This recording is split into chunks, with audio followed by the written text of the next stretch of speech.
Hello and welcome to our official election night coverage right here on the GBCAM network. I'm your host Elizabeth Aloidi, and I hope that you will tune in for the full hour that we're going to be locked in discussing this year's federal election results. Now, you can continue to watch us live on www.gbcam.tv or on our free app available for all iOS and Android devices. Just search the GBCAM in the App Store or the Google Play Store. Now, we're going to be locked in from now until 9:30, just around when polls close for us right here in Ontario. And to discuss these results, I'm joined here by our very own Andrea Barrett and Mr. George Chukwu. Welcome to election night. How are you guys feeling? I'm excited. How are you doing, Elizabeth? Glad to be here. I'm doing well, thank you. And Mr. George, how are you feeling tonight? I'm awesome. I'm just excited and just anticipating and looking at what is going on around Canada.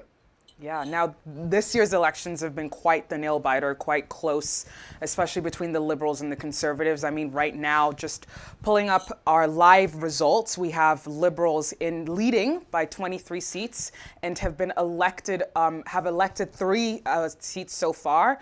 Conservatives are leading with 8 and now officially elected 1. And NDP currently has 1 seat right now. So what are your thoughts on these results so far, Andrea? Elizabeth, we're just getting warmed up. Yep. But clearly, the Atlantic provinces has spoken. BC, Newfoundland, PI, Yep. Nova Scotia, New Brunswick. We know where their heart lies, but I think we're just getting warmed up. Yeah. We need to see what happens in BC, Ontario, and Quebec. It's still up for grabs. And George, how are you feeling about these results so far as well?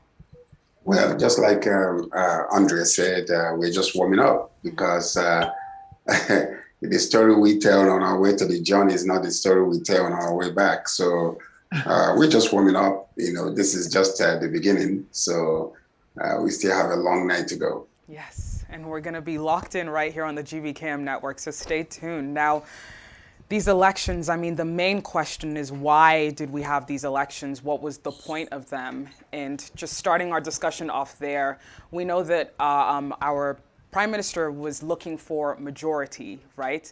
But a lot of people felt that what was the point of having an election in the middle of a pandemic when so many people are still vulnerable? What are your thoughts on that, Andrea? You know, Elizabeth, that's a really good question. So people are asking, I've heard people say, what is the wedge issue? What's the ballot box question? When the election first began, we didn't know what it was. There wasn't anything that stood out. A lot of people were angry at the fact that the Prime Minister called an election during the pandemic when he said he wouldn't. And, you know, is it necessary? We know this election is going to cost over $600 million. We still don't exactly know why. As Canadians, we were going to the ballot in less than 40 days. So I think at the end of the election, this sort of became the issue. Now, you mentioned $600 million. What's your reaction to that, George?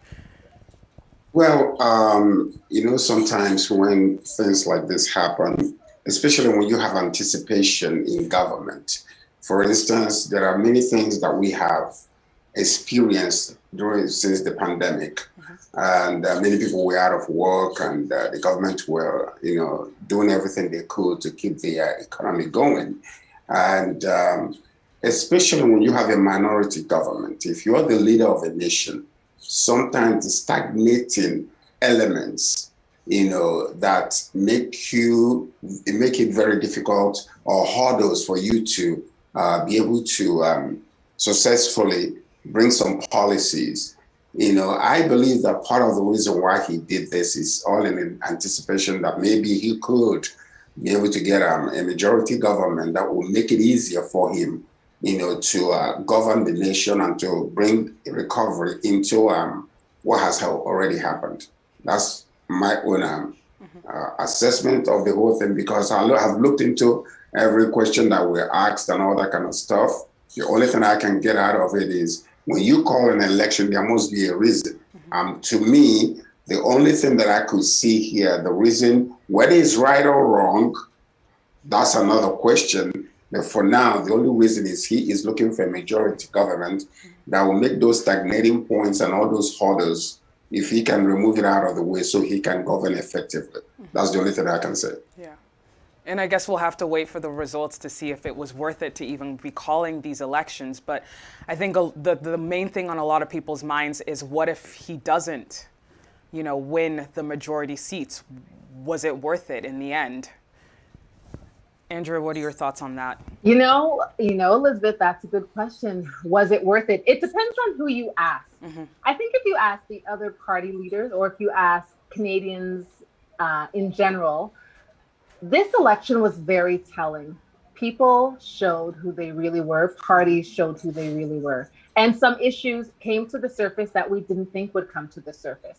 At the beginning of this election, Afghanistan was not on our radar. That has come to the surface, and we have seen how we have handled it, as well as other countries around the world. We have seen the emergence and bad behavior of some political parties and some protesters and some constituents that belong to some parties. We've seen behavior, we've seen attitudes, and we've seen things that we didn't see before the election was called. So it was telling. If the Liberal Party ends up in the same position that they were in, as a minority government with the same amount of seats or less, I think our eyes have been open and we've seen things. Would it be worth it for the Liberal Party? Absolutely not. But for the other parties and Canadians, yes, I think it's worth it, because we've actually seen the true character of some of our leaders and some of the people who support some of these parties. And George, what do you say to that? Well, you see, a few months ago, we saw the election in the United States and saw, the dividing line between the two parties.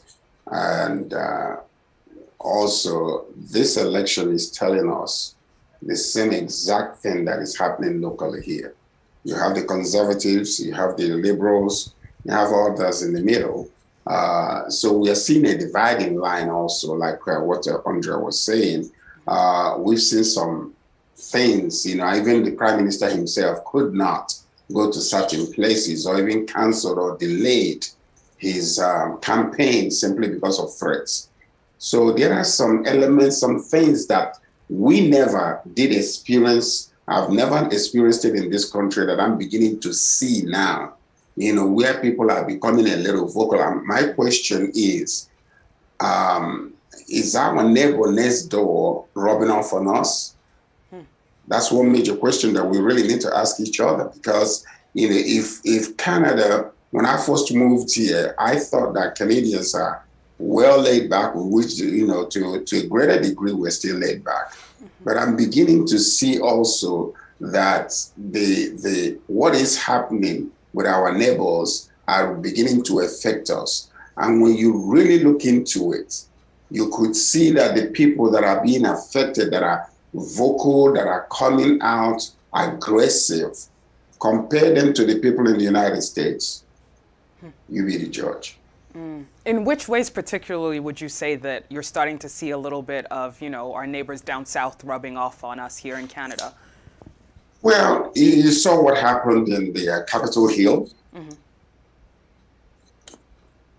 You saw the people that went to the Capitol Hill, and you saw the reason why they went. And all of a sudden, here is a campaign here going on. The election, whether good or bad, if it was a few years ago, I don't think you would have seen some of the things that you saw during this campaign. So you're beginning to see the rise of what you call, I'm not going to name, whether it's liberal or conservative, but you know who they are. They're beginning to rise up. And there is a reason why that is so. And I believe that is as a result of our neighbors, where they're watching all these things. That is a dividing line. And that dividing line also is as a result of what I call social media, where, if you are a conservative, you don't receive anything from a liberal. If you're a liberal and they watch the way your consumption pattern, what you watch, and they send you news only in those areas. So all of a sudden, people that are conservative are deepening their resolve. The liberals are deepening their resolve, and that dividing line is getting thicker and thicker. And that's what we're seeing right now. And if I can add, in this campaign, we've seen some candidates being expelled from parties because of bad behavior. So we've seen people protesting, and Canadians, we're well behaved in electorate. But we've seen some protesters and some protesting that's gotten out of hand. And I don't remember a time where we've seen this many candidates being removed from parties for a wide variety of reasons. I mean, like one example that springs to mind is the fact that our prime minister had gravel thrown at him during one of the rallies. And a few years ago, do you think that we would have seen something like that happen, so open and people being so vocal, speaking out against the prime minister? No, absolutely not. You know, so we're in a pandemic, so emotions are high. We are dealing with vaccination, those who want and those who don't want, those who are for and those who are against. We're dealing with mandates and you know, people being highly encouraged to get vaccinated so they can retain their employment. Emotions are running high. So it's almost, there's so many variables taking place right now that it's sort of affecting the way people are behaving. Prior to this, I don't think we would have ever seen anyone dare throw gravel at any candidate, much less the sitting prime minister. Yeah. George, any thoughts on that? Yes. You know, it's all a matter of choice. You know, I mean, we make our choices, we make our decisions based on whatever motivates us. Sometimes we are being influenced by external forces or what we see and what we hear. And that's part of the reason why I'm looking at some of the things that are happening here. People might have felt a little bit like this before, but because of the general consensus of the expectations of the populace, maybe they will not come out to do stuff like that. And when they're looking next door and they're seeing what is happening and nothing is really overtly happening, whereby we are putting people in jail or sentencing them, you know, some people might begin to feel like, well, I can get away with it too. I can become vocal if I want to. I can throw a gravel at the prime minister, nothing will happen. So, you know, those kind of behaviors, see, evil communication can corrupt good habits. And that is what I'm really seeing. And frankly speaking, if it's not curtailed right now, it might get worse locally here. I would agree. Yeah. I mean, the pandemic definitely heightened a lot of issues that were there before, but especially now that people were stuck at home a lot more, especially when it comes to childcare and paid sick days. That's such a hot button issue that, especially here in Ontario, a lot of folks are fighting for, especially the NDP party. Do you believe that this pandemic is what really brought to light a lot of the issues that we're seeing, especially our candidates running their platforms or running with up for their platforms? George? Say that again? So for the pandemic, it's been an eye-opener for a lot of issues that we've been dealing with, but it's kind of heightened them for certain people. Do you believe that this is what has pushed the elections and certain choices people have made during these elections, especially? If we weren't in a pandemic, maybe they won't be as looked for solutions. Yes, consider what has been happening during the pandemic, actually. You know, people are stuck at home.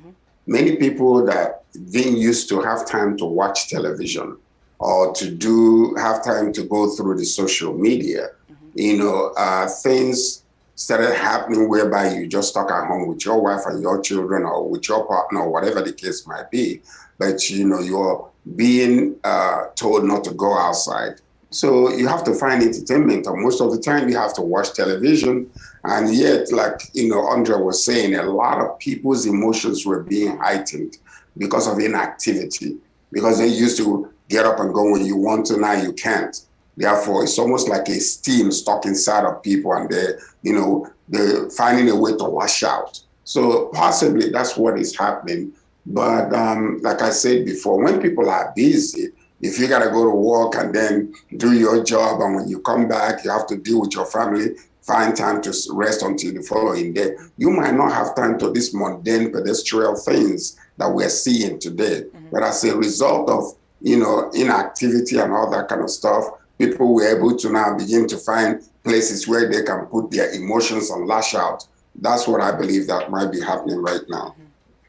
The pandemic will have a lot to do with it, because if everybody was busy and, you know, going to work, people doing their businesses, you might not have time to worry about what the prime minister or what the conservative or what the NDP is saying. You just go and vote what you used to vote, or stuff like that. So that's what I believe the pandemic had a lot to do with it.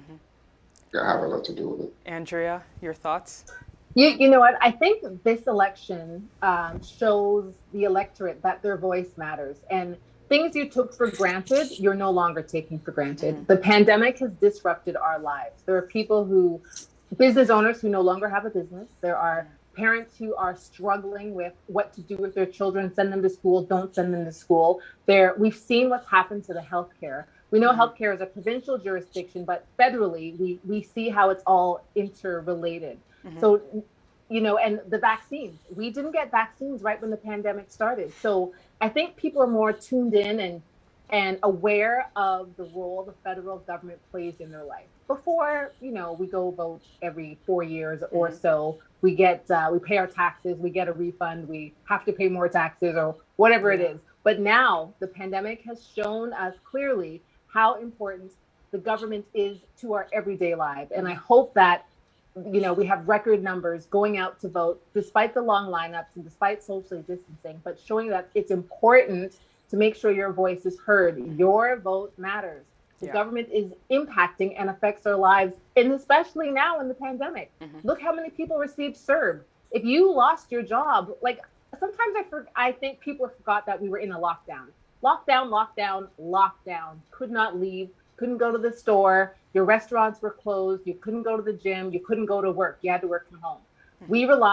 Some people relied on the government to provide money for them. We need to make sure that we elect a government that will take care of the people. And I think that the people see that now. That is why it's important to pay attention to the policies and the campaigns. Everything going on in this election affects us on a day-to-day basis.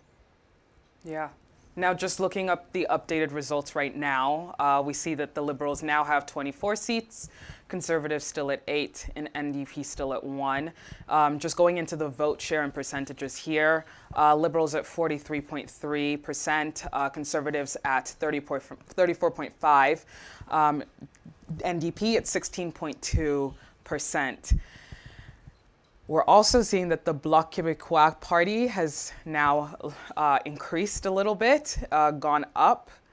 We have now one leading seat, of course, as the votes roll in and results roll in from somewhat the Atlantic East Coast area. What are your thoughts on these updates so far, George?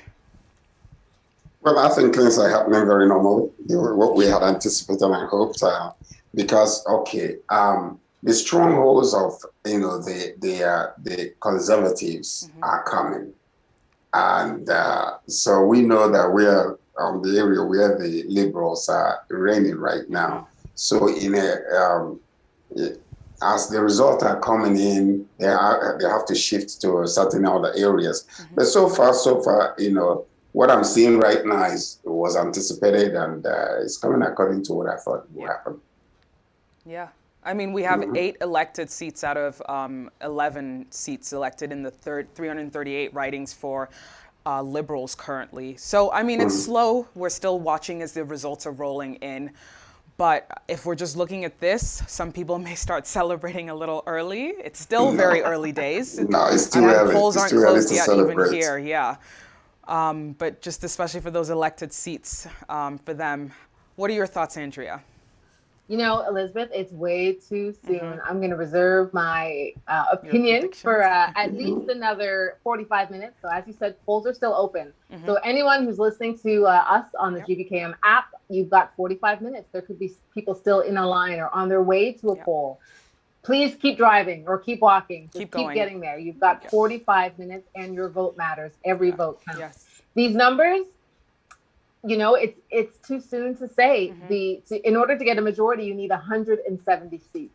No party is there as yet. No party is close to being there yet. Like I said, it's Ontario, it's BC, and Quebec. We'll see. We'll see. I mean, speaking of the majority seats, a lot of people are thinking that that's going to be unrealistic either way to get majority. I mean, 170 seats, that's quite a lot of seats. What are your thoughts on that sentiment? I think the I'm trying to remember where the liberals at dissolution, the liberals ended at 155 and the conservatives ended at 119. It's not unfathomable for there to be a majority. I know we've seen a lot of polling going on in the last couple of days that it was close and neck, but polls aren't always right. You never know. There could the NDP could come out of nowhere. The Green Party could come out of nowhere. We don't know. Yeah. I haven't seen what the way the elections have gone and the early voting and all that kind of stuff. I think the chances of a majority government this time is almost close to zero, if I may say so. Really? Oh yes. There's a dividing line. Honestly, what I have seen so far, and in listening to people, individuals, friends, colleagues, looking at the statistics, and listening to the people that are, going to vote and the reason why they want to vote, it is very almost impossible for a majority government. Now, unless a miracle takes place, I will be the first to say, whoa, are you kidding me? So honestly, I doubt it. But like you said, unless there's a miracle that is lurking somewhere about to explode, and when that explosion comes, all right, we'll see. Okay, so if there were to be a majority, is it a popularity contest or is it based on the platform and the policies? Are we voting based on the leader? Are we voting based on the best policies and the opportunities that it will allow Canadians? That's a great question. Yeah, I'm actually going to. It's a good question. Now, to me, a lot of people have come to the point where they are paying attention to policies. Okay. Now, quite a few number of people also stay with, with the likability of the individual, that is running. So, but I think majority of the people, because of the critical state we are in about a lot of things, like the vaccine, school, people going back to work and the vaccine passport, all these things. These are critical issues. The people that want to be vaccinated, they are there and they are very, very motivated, okay, well, if I'm getting vaccinated, what do I get out of it? And the people who don't want to be vaccinated, they are there and they dare you to restrict them in anything. So these are very strong opinionated groups. So I believe that a lot of people that are going to the, to the polls, many of them have issues and they're listening to the candidates to see who will actually be. I've always said that politics is nothing but a function of self-interest, whether we like it or not. Some people call themselves conservatives because they believe in religious things. Others call themselves liberal. They still believe in religious things, but yet their decision making is based on, certain criteria. So to me, many people listen to the candidates, and that's why you see a lot of, vocal things going on. People are against and people for. So I believe that is half and half, to be honest with you. Or more people are voting for policies than individuals now. Andrea, just to answer your own question. Yeah, I think, the policies are important. It's very important. A dollar doesn't go as far as it used to be. We have an energy problem. We have a climate problem. So popularity contest aside, we need to make sure we're electing a government that will ensure that the air is clean, the water is clean and available, but the next generation has these resources.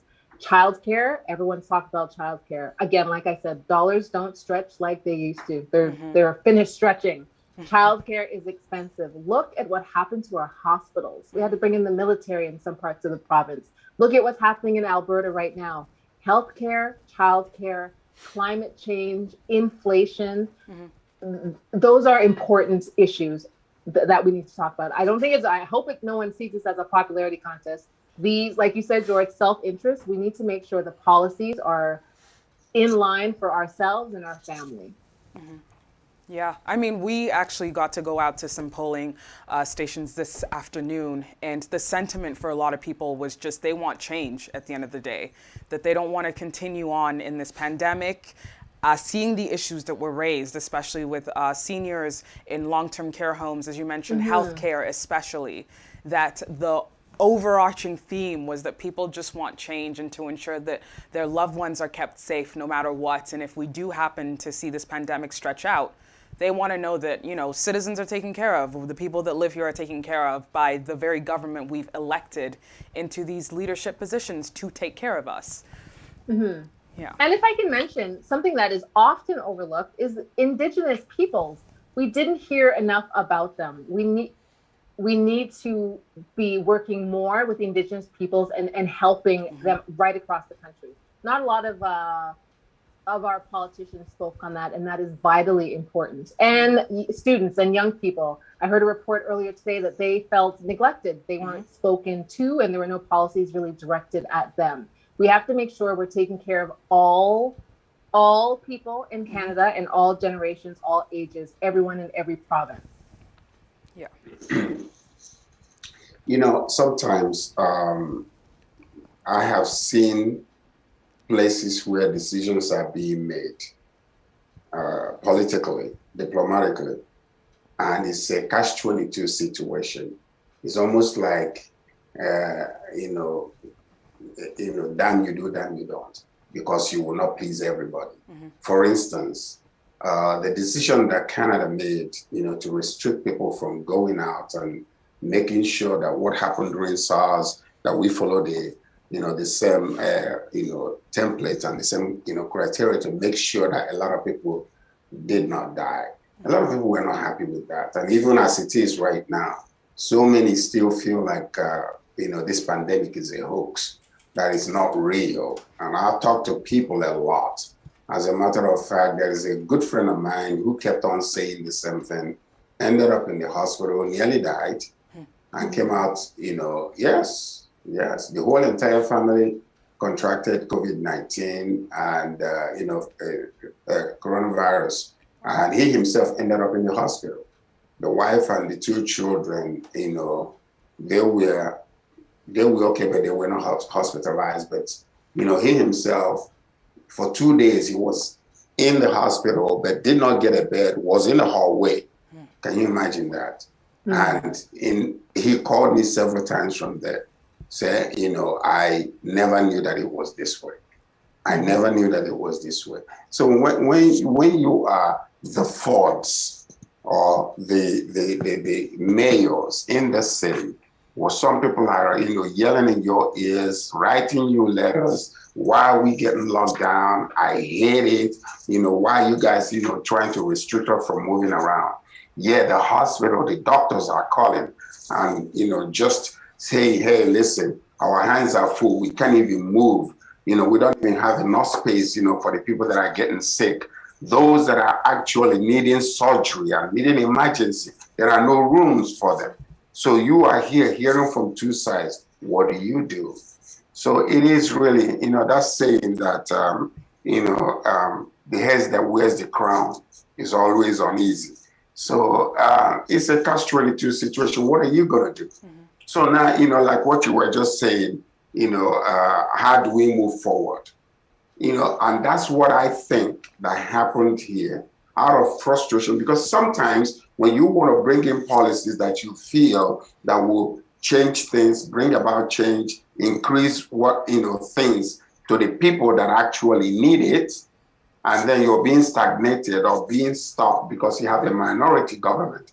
Out of frustration, you can just call for election. I'm not saying that's what happened here, but it could be.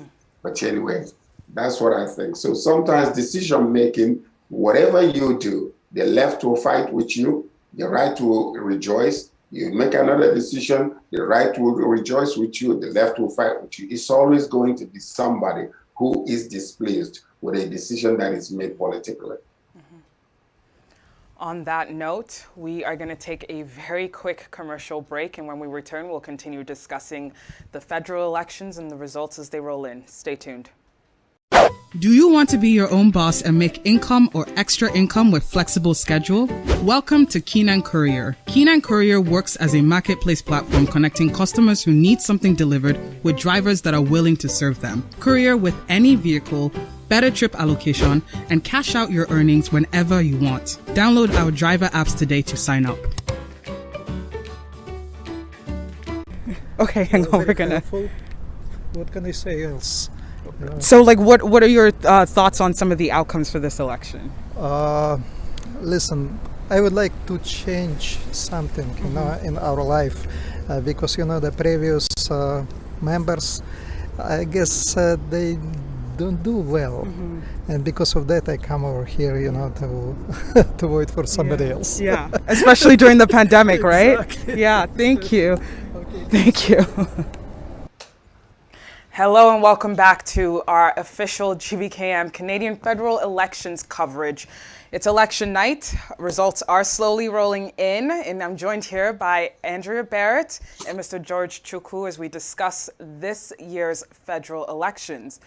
Before we went on the break, we were discussing the fact that a lot of people are just wanting change. And George, you were saying a quite personal story of a friend who had contracted COVID and just the personal experience dealing with healthcare during this pandemic and finding that we need, the cracks in our healthcare and that we need some support for our healthcare systems and infrastructures was a hot button topic during this election period, during this pandemic at large.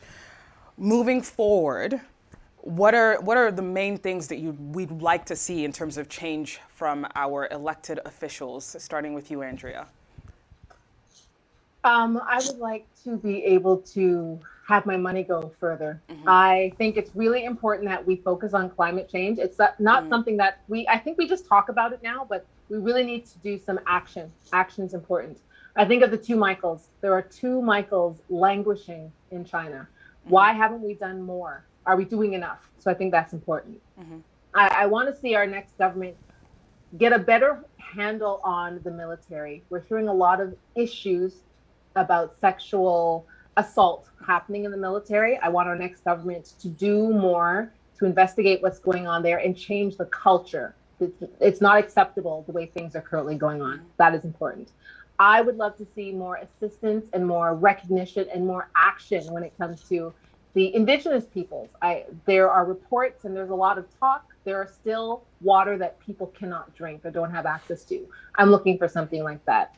I think we need to help our students. We need to help young people and we need to help our seniors. Those, I think, are two populations that really must be spent more attention to and more money downloaded to support them in that respect.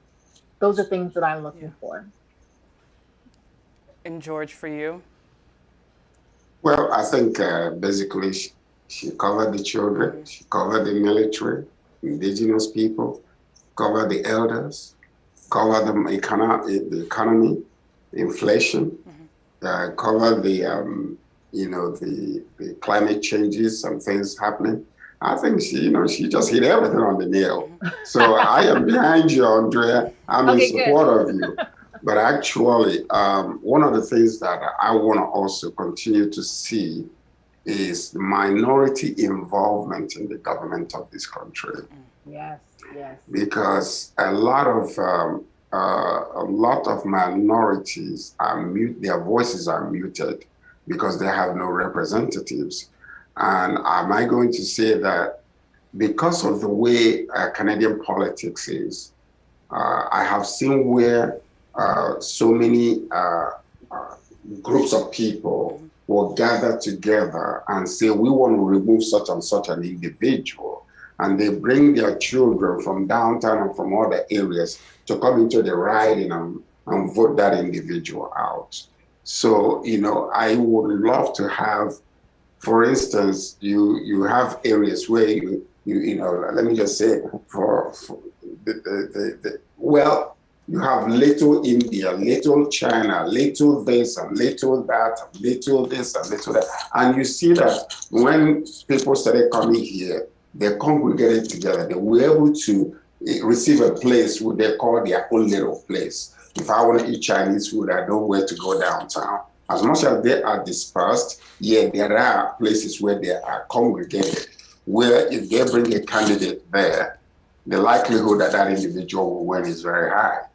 But for us and some other minorities, we don't have such opportunities. So I would like to see that happen, because as much as we want to come out and run, the likelihood that because we are living in Mississauga or in Brampton, where you have majority of our other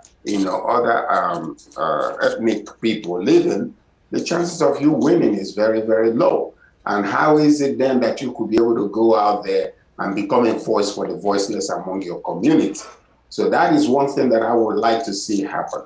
Because if it continues this way, it will be another generation before we see certain group of people have a voice in the House.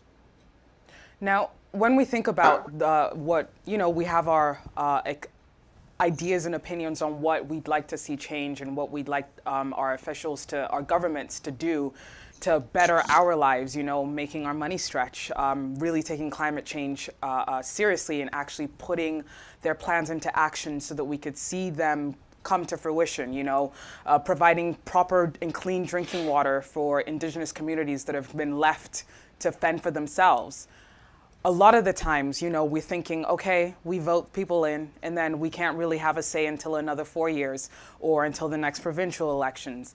That isn't necessarily true. What ways do you think that we can, hold our government accountable during their time and their time with their seats at the table? Sorry. It starts before the election, so it actually starts tomorrow. So whoever gets elected, it starts tomorrow. If you are in someone's riding, if you are, a part of their constituency, politicians work for you. So whoever wins tonight, send them an email, send their office an email, give them a call, congratulate them, but let them know they work for you. If you are a marginalized or racialized group or not, you have a question, you have a concern, you want to speak to your MP, pick up the phone, send an email. More than likely, they'll be happy to hear from you. A lot of people don't realize it's that simple. It's as simple as sending an email or picking up a phone. They are there, they have a team, they have staff, and they're ready to work for you. Excuse me. It's up to us to reach out and ask questions and let them know we're here. Representation matters. Let them know you are here and you live in a neighborhood that represents this sort of community or that sort of community, and this is what you're looking for. If you have a question, you have a complaint, send a letter, send an email, pick up the phone. They will get back to you. They work for you. A lot of people don't understand that. They think, oh, it's just a politician or that's the government. That's not the government. That is your elected official and they work for you. So I think more people need to get used to being comfortable reaching out and letting their voice heard, letting them know. And if I can just add to what George was saying, he talked about more representation in the electorate. Look at who is leading the Green Party. Who do we have leading the Green Party? The first Black woman to lead a federal party. This election is historic. Never before has this ever happened. So as a Black woman, looking at a Black leader of a party, this is inspiring and encouraging. And I hope there are, lots of little girls and boys, brown and Black little girls and boys, looking and seeing who is leading these parties and knowing that they too could do this. They can run. They could be the leader of a party, letting them know. It all starts with voting and getting engaged and participating and volunteering and then throwing your name in the hat, running, and then you too could be leader. So this is historic. Yeah. And Yes. Sorry, George. Go ahead. Education is very important. Many people come to this country without understanding their rights and understanding, let's say you come from Afghanistan, Iran, Iraq, Nigeria, Jamaica, or whatever place you come from England. Basically, you bring with you the knowledge that you had pertaining to politics in your country. So a lot of people come here and they settle with the past knowledge they had. but they have not educated themselves to, to understand that your voice is very important in the electorate. Your vote is your voice, and your voice counts. So part of what it is that many minority groups, they come here and they are constantly on survival mode. And that survival mode to them in their minds does not give them the opportunity to go, to an MP and say, this is what I'm looking for, that's what I'm looking for. It happened to me, an example. There was an artist that we were bringing to Canada, and they refused the artist a visa for no apparent reason, simply because he's been here before, but they refused him visa. So now we wrote several times and nothing happened. So what I decided to do was to send people out. I sent to different, ridings, and each MP was receiving somebody. And I myself went to one, and they said, oh, she's not here. She cannot do anything for you right now because she is she's in Ottawa. I said, I'm not living here until you contact her. You gotta let her know that I am here and I need this thing done today.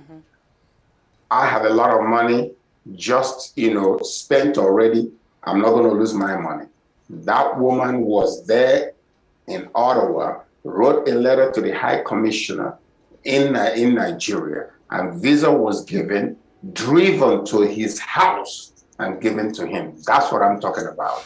So, Andrea, you're 100% correct. We need to educate our people to let them understand who they are and the importance of what they represent in our communities.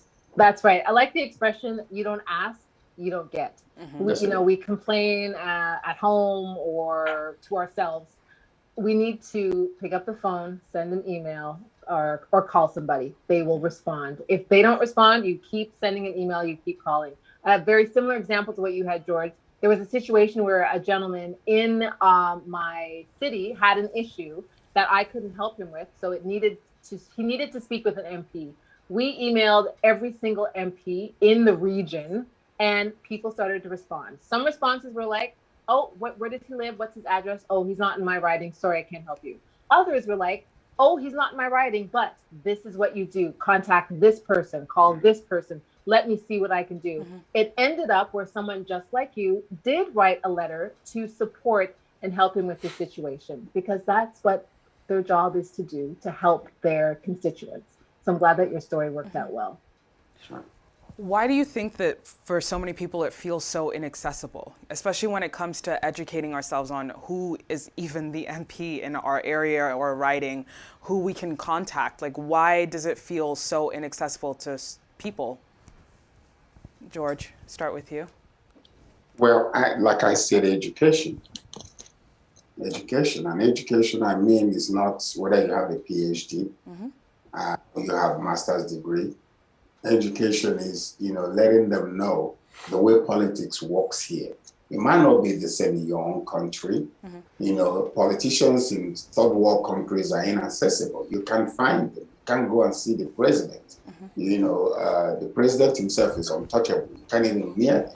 But here it is a different thing altogether. So when they understand the difference between the way we do politics at home and the way we do politics here or wherever you come from, then you begin to see that, it's that easy. You can pick up the telephone and call, and the office will answer you. And then you report whatever. You can write a letter like Andre is talking about, and they will respond to you. They don't respond to you. Oh, I threatened an MP before, and I told him, I said, listen, election is coming. You will hear my voice.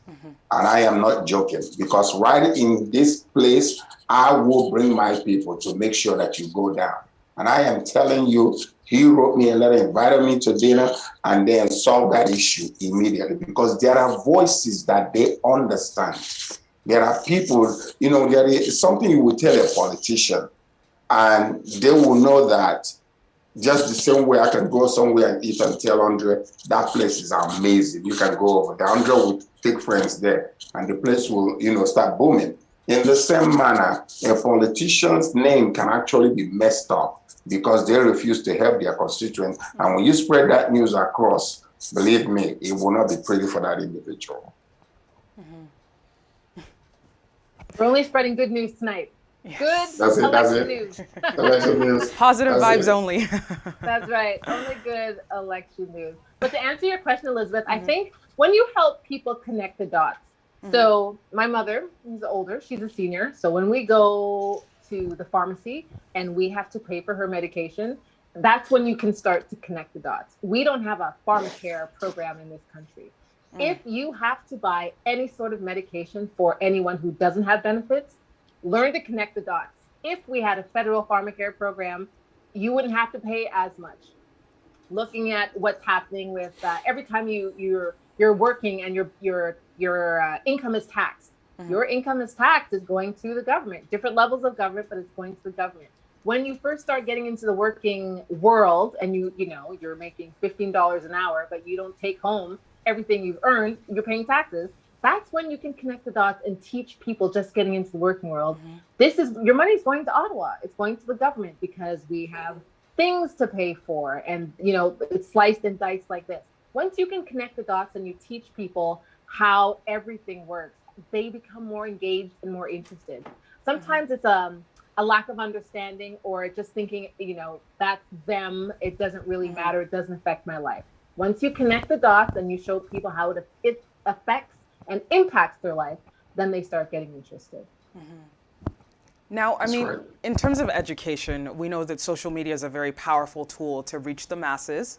It's very accessible, but there's been a lot of, I don't want to call it smack talk, but negative talk rather, of certain politicians and certain officials using TikTok and other social media as a means to reach the people, to spread their message across to people. What are your thoughts on politicians being on social media and being more accessible to folks? Andrea, starting with you.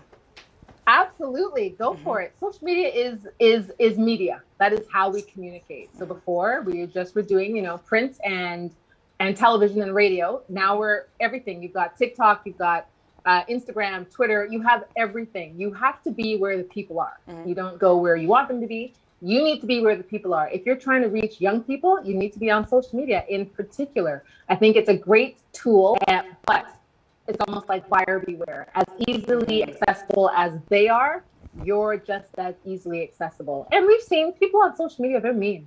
People are mean and cruel. You were right to call it smack talk because people can be inappropriate. So you need to have a thick skin and be able to handle it. But I think it's an excellent tool to reach the people. And we all have mobile phones, so we're easily accessible to get a message across. George, your thoughts? Yes, Trump taught us how to use social media to reach the world. I don't know if he's the best example. I mean, yeah, I guess he could be a great example. He did reach. Oh, he is a great example. He reached the world. And if he had used it positively, I think he would still be in the White House today. Wow. It is a great tool. The changes that are taking place, people don't like, especially this generation. They don't like you to tell them what to watch, when to watch, how to watch, where to watch. They want to do it at their own time. And social media is the greatest tool ever. The advertising dollars are shifting from, regular television to social media. I did a study one time, I think it was 2 or 3 years ago. I interviewed quite a few number of young people, especially downtown, the ones that are just getting out of school, 2 years, 3 years, 4 years. I discovered buying television is a thing of the old. Many of these young people, they don't have TVs at home. The only thing they have, most of them are iPad or maybe they have a laptop. No television. Why not? Well, I don't need it. I can see whatever I want to watch, I can watch it right there because that's their generation. This is information, a generation where everything is at your beck and call, is just right here at your palm. So a politician who masters how to utilize social media effectively will actually succeed more than others who don't. But there are consequences, like I said. People can yes. be anonymous. They can say cruel and nasty things about you or your family. without any repercussion. So it's sort of a double-edged sword, a great way to reach people, but people can also reach you. Yeah. And harass That's you, true. actually, quite frankly, you can be harassed and you can be treated inappropriately. And, if the message is misunderstood, that's how, rumors get started or misunderstandings get started. But ultimately, social media is a really powerful way to reach people. That's true. I mean, we saw it with the misinformation that was shared just even during this pandemic, that if one thing catches like wildfire, it's very hard to put out, it's very hard to stop, and it snowballs into a lot of other things. We could even say that it could have snowballed into a lot of the protests that we saw in terms of anti-lockdown, anti-vaccinations, anti-vaccination passports as well. But Right. would you say that you understand why a lot of people feel that, they wouldn't want to elect an official whose main medium is social media to reach the masses? No, No. I wouldn't. Because I think, honestly, nowadays, I think you have to use social media. So as long as it is not exclusively their only mode of of getting the message out there, I think that's fine. But if they're using the regular ways you normally communicate during an election, or not even during an election, just making sure you're communicating with everyone. Look at vaccines, for example. When we needed to find vaccines, there was a group called Vaccine Hunters. Yeah. People were online letting you know the status at different pharmacies or where you could go and get a vaccine. Social media, if used properly, can be an incredibly helpful, helpful tool that disseminates information, proper information, quickly. And if we need to reach people who not everyone has a TV, like George said, or not everyone is tapped into cable news or 24-hour news. Maybe they're only listening to like GBKM, for example, or watching us on social media, or that's how we're getting information out to them. I think it's an important tool to use, but not the only thing. And George, your thoughts? Yes, I honestly believe I'm in agreement with Andrea. Anything George, that's that 2 for 2. 2 for 2, two for George. two now. Anything that is good can also be bad. Actually, when television first came out, the certain group of people called it television, and they wouldn't even want to watch it, until they began to discover that, this could become a good thing for us to use, to watch, to entertain, to send information out and stuff like that. So anything that is good can also be bad. There is nothing that's 100% good without any disadvantages of it. Even the drugs they prescribe for us that can cure one thing, then you have 100 list of things that it could happen. So sometimes after you read all the side effects, you decide I might as well have my headache with all this. I don't want to go through this. So, you have to learn how to effectively use, the social media to your own advantage. So, and the idea is when you learn that, you do anything for which the benefits will exceed the costs.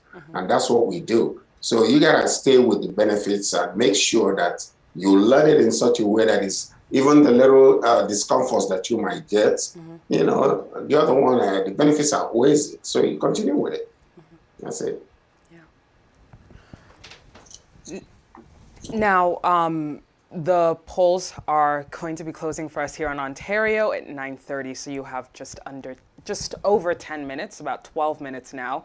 If you are in line, 12 minutes to go until those polls close. Do not worry, every vote counts. Don't leave just yet. We'll still be able to put in your vote. Now, I kind of want to get into the main issues that parties stood for during this election, just to discuss them. We talked about the economy. I mean, that was a big issue, especially during the pandemic.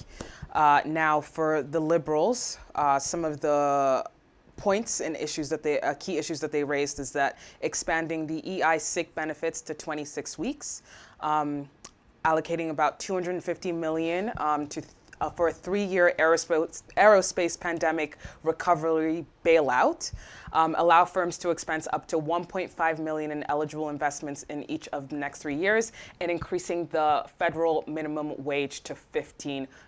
Now, just taking the federal minimum wage issue for now, it was increased a few years ago, and now again, possibly being increased up to $15. Do you think that's enough for, Andrea, you said that money is not stretching the way it used to stretch before. Do you feel that this is a great way to potentially help out economically for folks who are making minimum wage currently?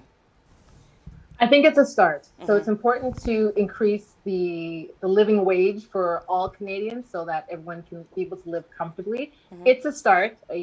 Obviously we would want to have a higher minimum wage. Yeah. But we have to be mindful of business owners and do it gradually. But I do think it's a start, and we need to get our wages up to a livable wage. I live in the city of Brampton, so in Peel region. It is an expensive city to live in. Just like in Toronto and in Vancouver, it's expensive. Raising a family on minimum wage is difficult. So we need to do what we can to get the wage up. I support that. And George, your thoughts on those Well, economic plans?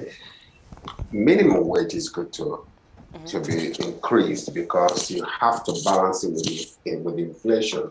Like what you said, your dollar is not stretching as much as it used to.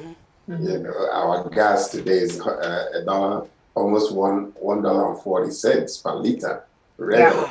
So if you're driving a bigger car, like one of these Mercedes, we have to use the Supreme. You're talking about almost $2 per liter times 4. That's a gallon. So you're spending more than $10 just for a gallon of gasoline so that you can drive. So you need a new car, George. You need a new car.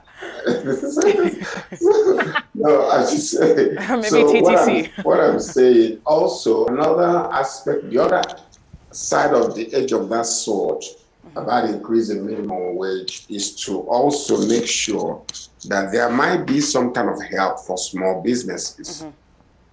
Because if you increase the minimum wage and then these small businesses are not able to accommodate that, I saw that happen where a lot of small businesses were laying people off, reducing their hours. And then all of a sudden, you ask yourself the question, is it really worth it when they used to work 8 hours a day, now they're working 4? How is that going to help them? Because $2 was added to their paycheck. So these are things that we have to weigh when we're increasing the minimum wage. What kind of help can the government give to small businesses so that they may be able to accommodate those employees until such a time as they catch up? Maybe it could be like a 6 months or whatever kind of help that will be given to them. So we have to weigh those things because you can increase the minimum wage, a lot of people, but if they don't have hours, to make up the money they need to sustain the family, then what do? So those are the areas that I believe that the government must look into to balance the equation very well. And if I can add, sorry, Elizabeth, I don't mean to interrupt you. If I can add, I've actually heard in some people's eyes, we have already increased the minimum wage.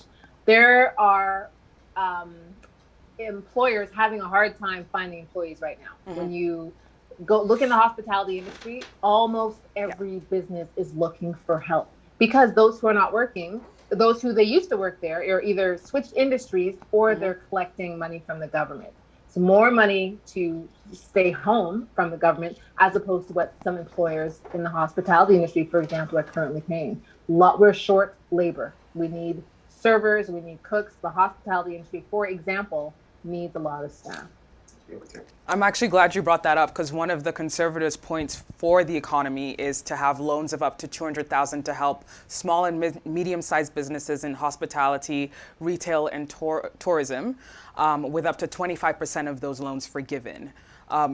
Is that, would you say, a step in the right direction to help small and medium-sized businesses that were hit, especially in the hospitality, tourism, and retail industries during this pandemic? I think it's a great start. We say that small business is the engine, the heart that drives the economy. We are lost in this country without our small business. These are your mom and pop shops. These are the restaurants. These are your hairdressers, your barbershops, the boutiques. These are the businesses that shape our communities and our neighborhoods. It's important that we do whatever we can to keep these businesses afloat. So if they need loans or if they need grants, I think it's important that the government do what they can to support them. Can you imagine? Think of your neighborhood. Think of driving 10 minutes in either direction. If those business owners weren't there, what would happen to the real estate in that area? What would happen to, part-time workers, people who work there? Like, what would happen to the economy just in your own local neighborhood? It's so important. It's vital that we do whatever we can to keep our businesses in business. So important. And tourism, if I can add. Yeah. Tourism, I have a soft spot for tourism. Studied hospitality in school. Oh, yeah. We need tourism. People come to Toronto for a reason. We're vibrant. We're fun. We've got the sports teams. We have the CN Tower. We have all of the street festivals, Afrofest, Caravana, Taste of, you name it. We've got it, and all these great concerts, TD Jazz Festival. We need to make sure Americans and international travelers can still come to Canada. Tourism is vital for this country. So we need to do whatever we can. George, anything to add? 3 for 3. 3 for 3. That's another agree. Actually, yes, I do agree with you in that area. When it comes to hospitality, another thing also is there's been I've seen quite a few number of changes in reaching out to small businesses, minorities, money being supplied. But also another thing is that the criteria in some of those loans and things are so hectic that some of these small businesses are not able to qualify. I believe that it needs to be made easier so that, some of these, because, okay, you're talking about mom and pop, maybe they were closed, you're selling vegetables, are you not able to sell anymore? Or you selling a little grocery, out in the street, are you not able to? And then when it came to the point where you have to file for a loan, or you go to your bank and then the criteria they're giving you, most of these people were not able to. So they made it very difficult, very difficult for some of these people to be able to access these loans.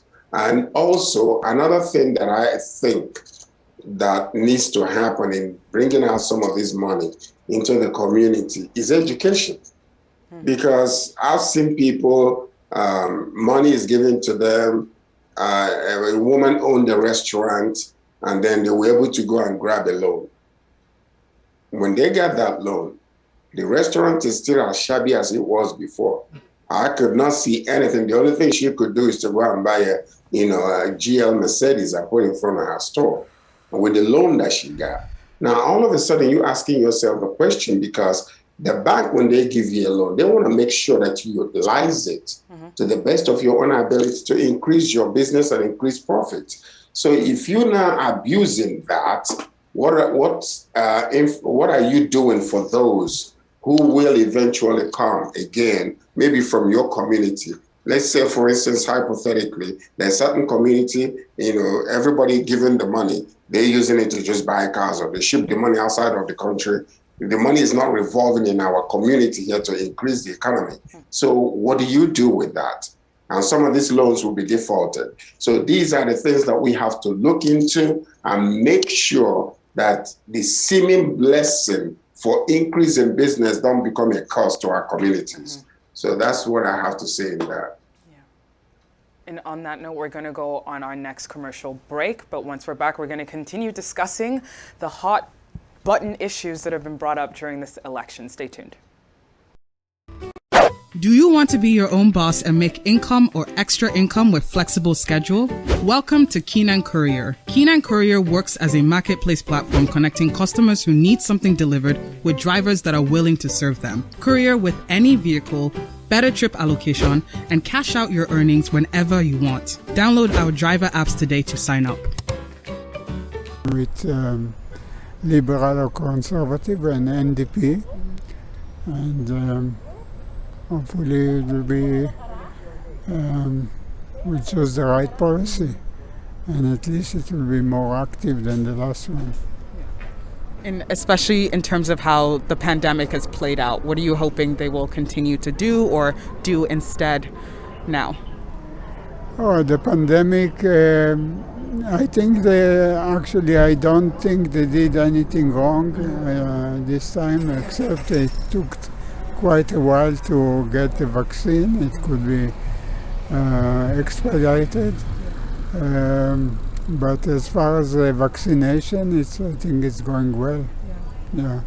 And I hope it will open the economy. Yeah. And get kids back to school. Well, thank you so much. Hello and welcome back to our election night coverage right here on GBCAM Network. I'm your host Elizabeth Oloidi, and we are still joined by Andrea Barrett and Mr. George Chukwu. Now, the clip we just saw was a quick interview we did with, at the polling site today with some voters who came out. And as I mentioned before, a lot of the sentiments were just around wanting change, especially following this pandemic. And one of the things that we were discussing a lot here, especially in Ontario, was the need for more paid sick days for workers, and especially in federally regulated industries. And that was one of the platforms, a part of the platform for the NDP in terms of helping the economy, is providing at least 10 paid sick days for workers. Now, what are your thoughts on increasing the paid sick days, especially seeing how it's impacted folks during this pandemic, Andrea? Elizabeth, I absolutely support this. Absolutely support paid sick days. So, think back to the last 18 months. You remember when people actually lived this. They contracted COVID, or someone in their family. Let's say a parent had to stay home with their child. If they don't go to work, they're not getting paid. Or let's say you had COVID yourself. We've heard of people who were sick who still went to work for fear of losing their job. They need to work so they can pay their bills, take care of their family, buy their groceries. It's important that people know that these days are available and that we provide them for people. If you're sick, you should be encouraged to stay home. You shouldn't have to choose between getting a paycheck or taking care of yourself or a family member. Absolutely in support of this.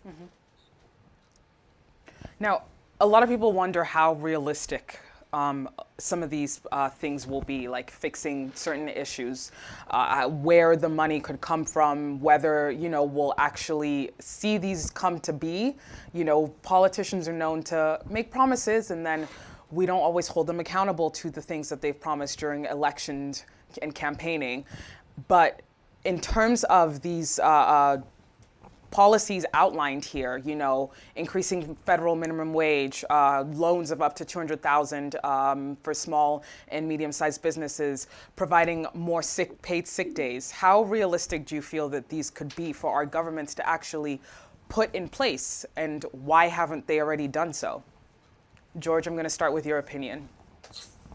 Well, I think that it is realistic. It could be difficult to implement, but based on what we have just experienced, the pandemic and everything that is going on, I think it's a good idea to do so.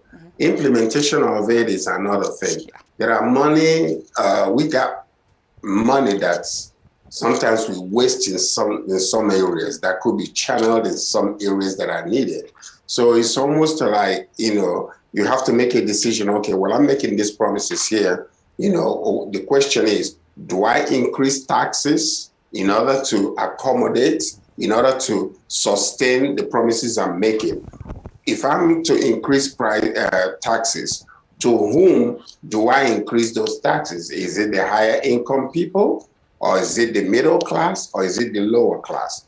Would that be okay with them because they pay more taxes now and they are able to take 10 more days, or 10 days sick leave and all that kind of stuff? So these are the questions that, every politician, I know that sometimes, we put them back them against the wall and say, how are you going to pay for this?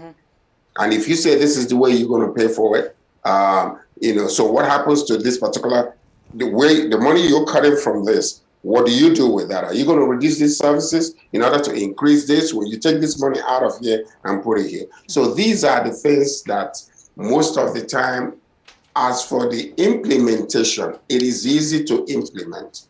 It is actually, the only thing is, how do they plan on doing it? Because politicians have a way of, taking from Joe to give it to John, or let John keep more and Joe will be without. For instance, the two, what you call the conservatives and the the liberals. One works from bottom up, the other one works from top bottom. These are the ways they do it. There's some believe that we need to help those that are in certain income level. Let them keep more money. Yes, they have billions, but we need to help them to keep more money so that they continue to employ people. But others believe that, okay, well, listen, we need to have these people up on here to pay their own equitable share of the taxes so that we can have a lot more to help the people that are under, to lift them up. So it depends, is our cup half full or is it half empty? So where are we coming from? So when we're talking about politics, we really need to understand their policies and what those policies mean. Are they bottom up or are they top bottom? These are things that we need to learn. Andrea, anything to So add? typically, I think politicians would either, if you're looking for money, so you're either going to tax or you're going to cut. So I know that the NDP, for example, is suggesting to tax the super rich. There are companies out there making millions upon millions of dollars that are not paying their fair share. That platform, for example, is suggesting to tax, which would then bring more money in to support some of these changes that people are talking about, like increasing the minimum wage, and then also cutting. We know that the government wastes money, so there are areas that can be cut. There's a lot of bureaucracy. There's a lot of red tape. Perhaps the government is slightly bloated. So if cuts are made strategically in the right places and the right groups are taxed, that is one way, or those are two examples how we can get some more money. Now, speaking especially on taxes, this was also a major issue that was brought up by the three major parties. Now, Liberals proposed that we put a luxury tax on new cars and private aircrafts worth at least $100,000, taxing vacation properties of non-residents. Now, just that alone, taxing vacation properties of non-residents. I mean, we know that there are a lot of properties here that are vacant, that have been bought by foreigners or non-residents rather, and increasing the tax is hopefully a way to deter more people buying houses that are just going to stay empty, because we know that there is a housing issue here, especially in Ontario, that it was a problem that we've seen as even during this pandemic was highlighted as many other issues. Do you feel that putting a tax on these vacation home properties, increasing the tax on the properties, will make enough of a difference to make up some of the money that then can then be allocated to, increasing federal taxes, helping out increasing minimum wage, helping out small businesses? I'm going to start with George. Is it because he has a luxury car? Is that why you're starting with George? He mentioned the Mercedes. I feel like this might be personal for you, George. No, actually, I honestly believe that, like what Andrea was saying, taxes on properties, especially, let me deal with that. The bubble that we have right now, the real estate, situation we have in Canada is because of foreign investors. We saw that happen in Vancouver. Vancouver then, they started going crazy and they complained, and then they stipulated some, criteria that will make it difficult for them to invest.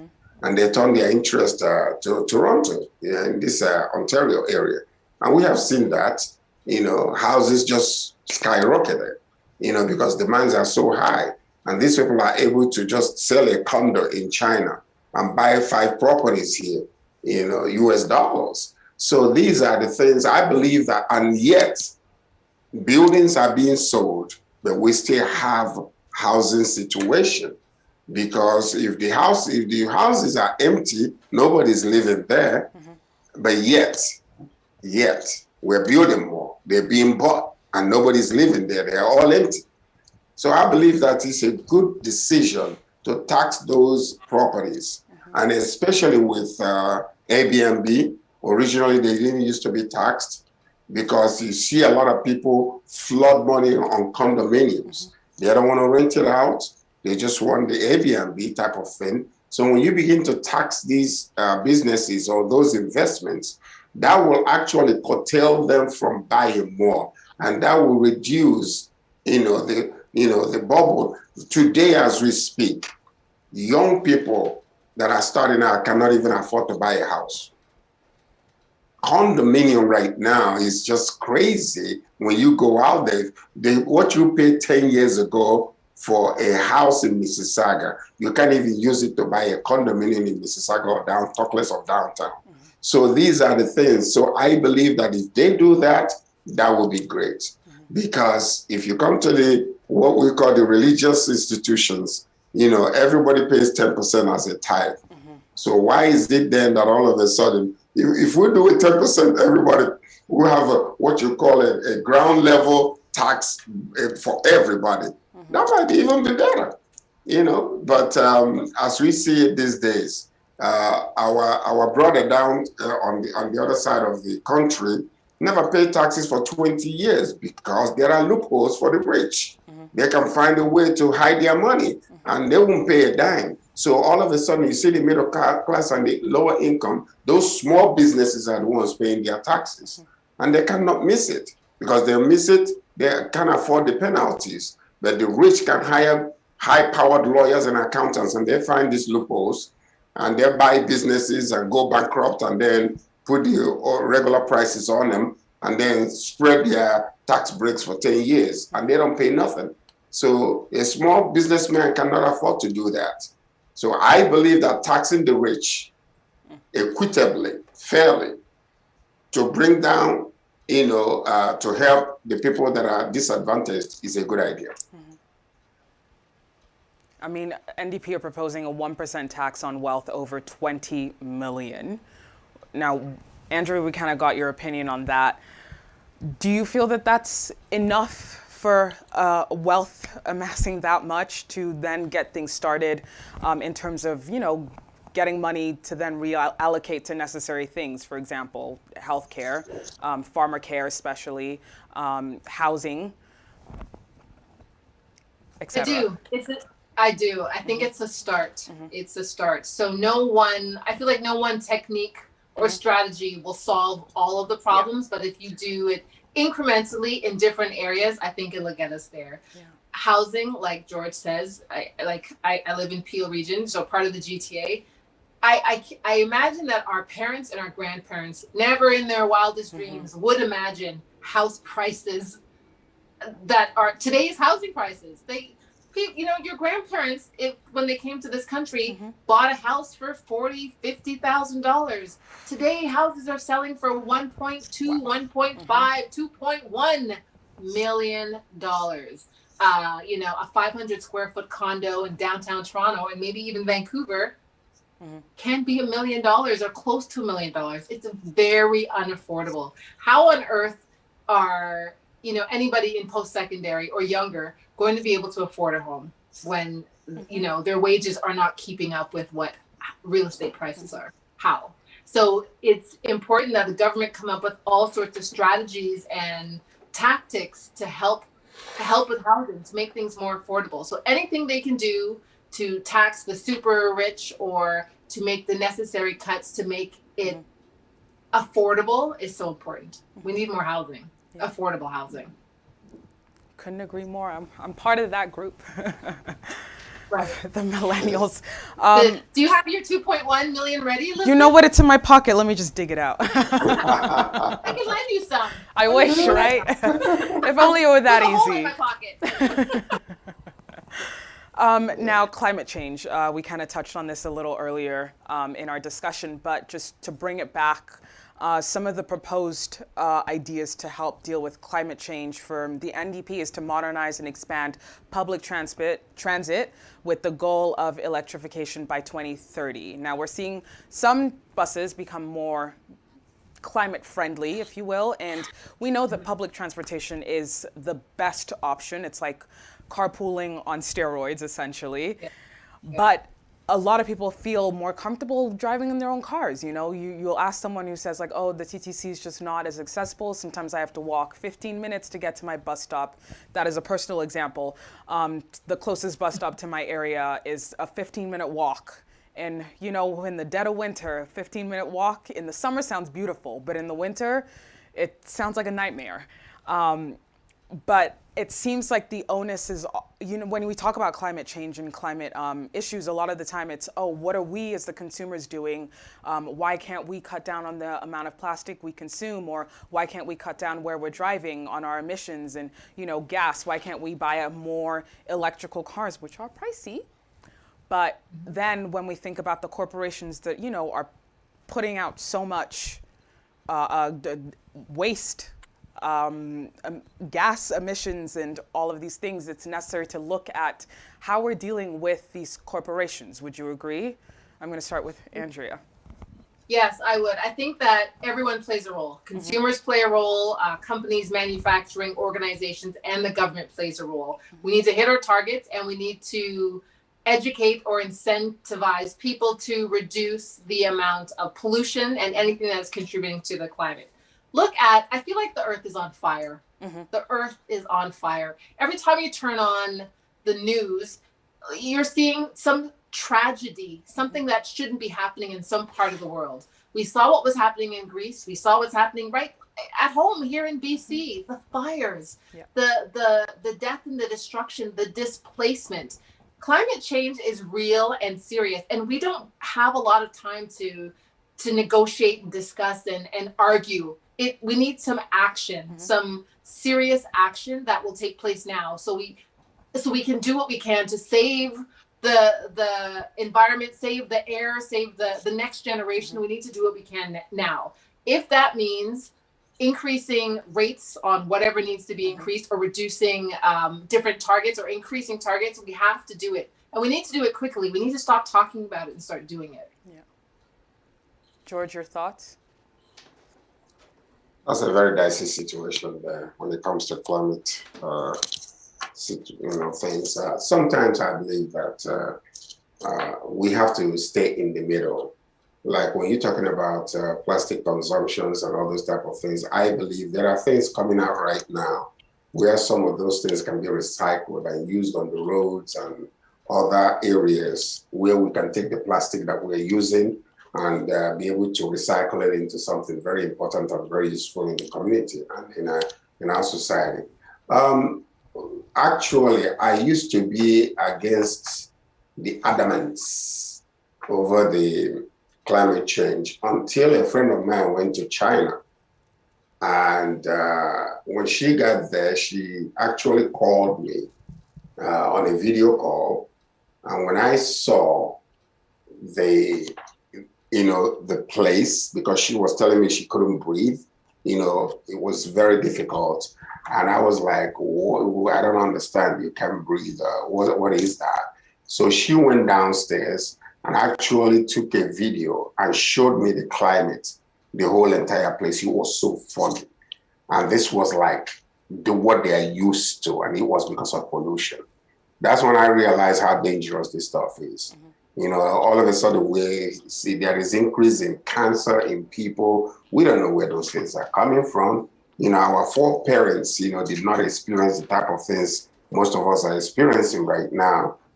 So yes, indeed, I believe that the government needs to look into that, and whatever changes that needs to be made yesterday, in order for us to, because we're heading, we don't know how much longer we have on this planet Earth.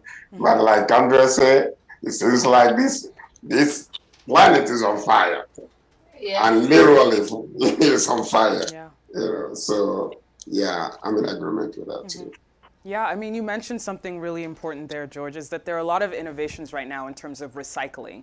We're seeing so many people getting creative in how we can reuse certain materials that aren't as biodegradable to help build roads, to help build things that we use every single day. So it's not always like the black or the clear-cut answer. You know, it's not always just going with what we've done in the past. Maybe it's time that we start looking at new ways that we can make a difference and make an impact in terms of climate change.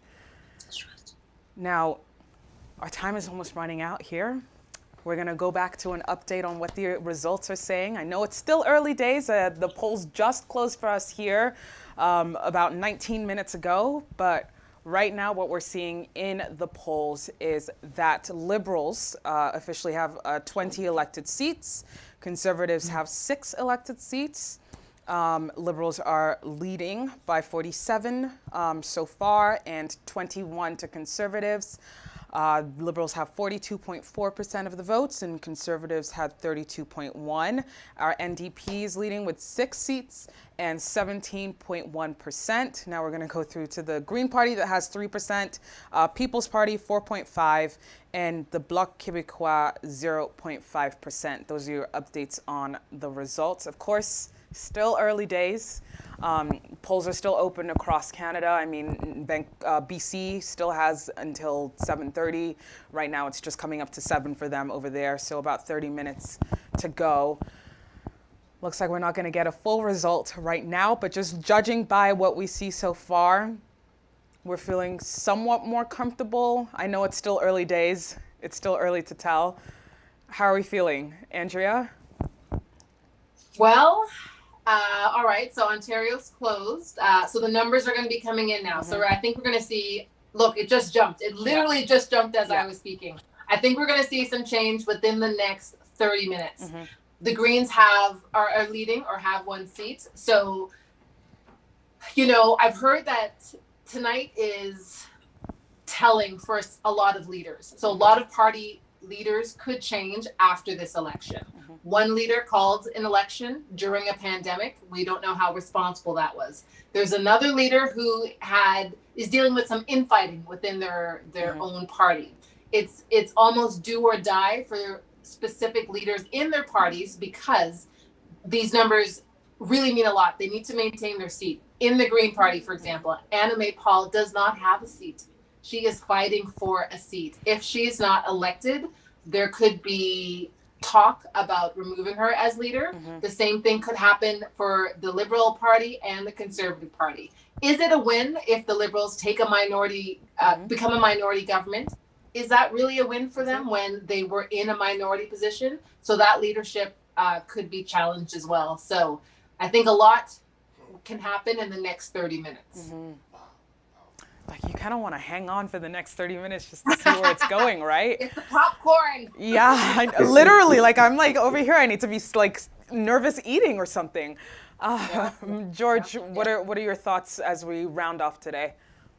Well, we see this is one of a different kind of election from what we used to when they call election, when they're supposed to call it. This is almost like an impromptu type of thing. Not quite sure, like what we discussed before, if the Liberals end up with the same number of seats and the minority government, is it really a win? Was the gamble worth it after $600 million? Okay, is it really worth it? Who's going to bear the brunt of the whole entire thing? Is there a way to make up that money that was lost during this election? It was a gamble. I believe it was a gamble. Was it worth it?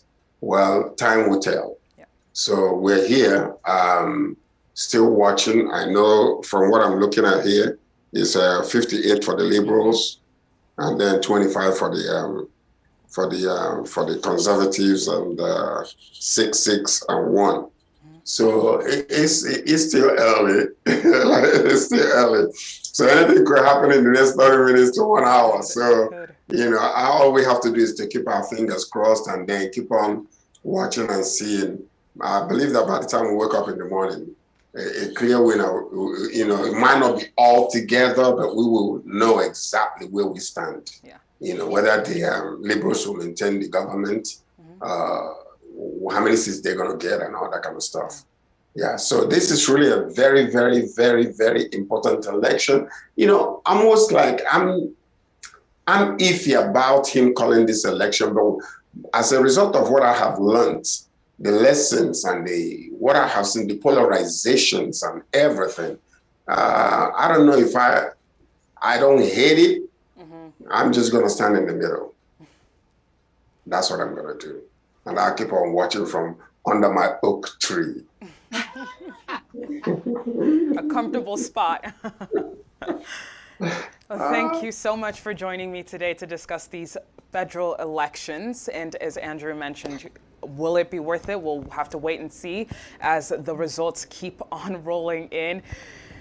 It's an interesting one. I mean, the numbers keep jumping as we're just sitting here talking about it. We've gone from 58 to 63 for liberals just now. So we're gonna keep watching on, and by tomorrow, hopefully, we will see a clear winner and know who our official leader will be. So with that, thank you so much for tuning in. Thank you again for joining me, Andrew Barrett and George Chukwu. And thank you all for those who tuned in at home for joining in as well to our official federal election coverage tonight. We will definitely keep you posted on what the results are, but for now, we'll say good night. Make sure you continue to tune into GBCam at www.gbcam.tv 24/7 to listen and watch live, or you can download our free app available for all iOS and Android devices. Just search GBKM in the Apple or Google Play Store and download the app so you get notified every time we go live, so you won't miss another coverage on our election results.